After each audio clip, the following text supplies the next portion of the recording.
Hey y'all, welcome back to Endeavor. Today we're gonna look at the power slap. I was introduced to this in 2009, at least the first time, from Ryan Hoover down in Charlotte. And it's a preemptive strike, right? So there's an entire disclaimer that comes with preemptive striking. And that disclaimer, in a nutshell, I'll give you the shorter version of it, right? That disclaimer is, if I have exhausted every option to leave a situation, right? So I have looked for exits, they're blocking my exit, they're in my way, I'm using verbal judo, all that stuff. And I just know, my gut is just telling me that this is gonna get physical, it's gonna get poor. Whenever I've made that judgment call and I can justify the need for force, at least for myself from a protection standpoint, then if there hasn't been a strike yet, I wanna strike first. Okay? Being on the receiving end of the initial strike puts us on a downslide, and we don't want to fight from a negative if at all possible. Negation acknowledged. So, if we get into this, the power slap is really nice because I can do it from our fence posture. My fence posture is here. My hands are up. I'm negotiating. I'm talking. I'm trying to converse and find myself into other positions. I look non-threatening for the most part, right? And so what I'm doing is I'm allowing myself to set up, and I would like to have a strike that matches this posture. And that's where the power slap comes in.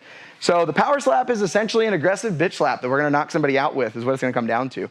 Now, when we do this on the mitt, the idea and the concept is that this is coming from nowhere. So I'm trying to remove any loading, coiling, anything that can become obvious as striking.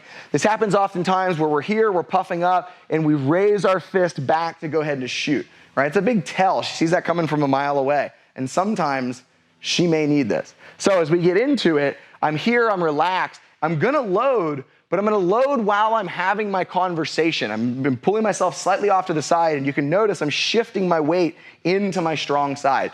My hands are still open, I'm still having this conversation, and now I can turn my body over quickly in one line, putting the weight behind my arm to make my strike. So if we look at the mechanism of the strike, I'm making a ridge hand, right? I'm roughing out my hand, a little cup of the hand here. I'm flexing through the arm to create a lot of rigidity into it.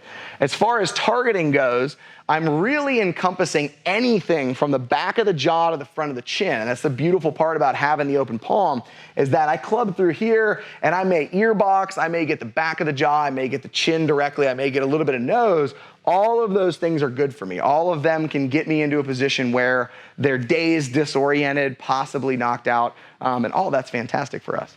The other beautiful part about being able to do this sneakily is the best time to knock someone out is when their jaw is loose or open. And so if I'm having a conversation and she's talking, that is gonna be an amazing opportunity to be able to hit somebody and actually knock them down in that position. So we're avoiding coiling, we're being very sneaky, and we're generating a lot of power. One of the best ways that I learned to train this is to start from a neutral position. I'm gonna run you through 3 really basic drills. She's gonna hold the mitt out in front. I start from a neutral position, my hand's down here, and it's just like a wet noodle. And what I need to do is use my hip to get my hand up to this target, right? So it's all hip. There's zero movement out of my hand just yet. So from here, it's all hip, I stay relaxed, throw the hip, and I get my arm to go with it. Okay? Once I figure out how to get my arm to move by throwing my hip, then I can start to ridge the hand out. So I start to flex a little bit and be able to lean through. So now it's the same thing. I'm still gonna start from down here. I'm gonna turn my hip, and I'm gonna start to ridge and flex that hand.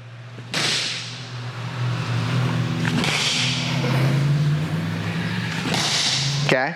Now, once I figure that out, now we want to start getting this closer and closer and closer and closer, because I really want to be able to look, hey, look, I'm really sorry, bang, and be able to knock somebody out, right? You go back to the old, 3-inch and 5-inch punches. That's the idea.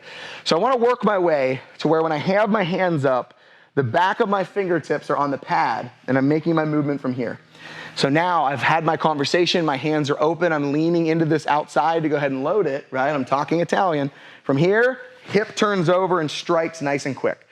So here, relaxed, having a conversation, look, whole body turns through and makes that motion. When I make my club, bang, I come right back to a fighting stance. I may need to strike and load from that position again. More time, I'm here, having my conversation, I go, I lean, it turns back the opposite direction, nice and smooth, body goes ridge hand. Look, you can turn this into a hook. I can be here, right, and actually hit with the hook. I can turn it into a meat of fist. If you're feeling real frisky, you can turn it into a back fist and turn over. The idea is I'm getting in and outside of the peripheral, I'm loading without actually looking like I'm loading. I'm making my eye contact so I don't look like I'm threatening, and I'm turning over without a recoil. Preemptive striking, perfectly beautiful. Do it knowing that you've exhausted all opportunities to leave that fight without violence. If we have to be violent, we be violent as hell, we throw the first strike, we overwhelm, and then we get ourselves a safety from that point. So if you haven't checked out the Power Slap, add it into your mechanics for self-defense, and we will see you next time.